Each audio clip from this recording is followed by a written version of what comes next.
Demeremeke, Nyari Djaungel, entre autres caractéristiques de céréales traduites en langue pulaar. Sur chaque étiquette est mentionnée la provenance de chacune d'elles et la personne qui la propose. Ici, nous sommes à Kumbakara où Sénégalais et Bissau-Guinéens se retrouvent. Objectif, ressusciter les semences paysannes traditionnellement connues pour leur résistance aux aléas climatiques. Cette variété d'Emeremege ne nécessite pas de fertilisants. Elle produit beaucoup. Nous cultivons cette variété depuis 12 ans maintenant. Cette variété, je l'ai découverte dans le terroir du Djega. Quand je l'ai cultivée pour la première fois, j'ai eu une production record.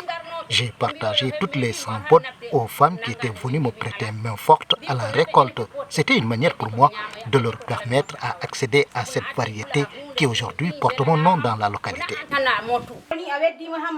Au moment d'échange fructueux, les producteurs sont appelés à expliquer les caractéristiques des semences, du riz, du maïs, du mil. Certaines portent le nom de la personne qui les produise. Ils partagent leur expérience.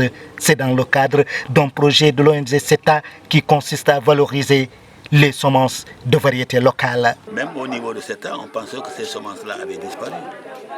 C'est lors d'une réunion à Kolda, au siège de CETA, qu'on s'est rendu compte que des variétés locales sont encore présentes, aussi bien dans la région de Kolda qu'en Guinée-Bissau.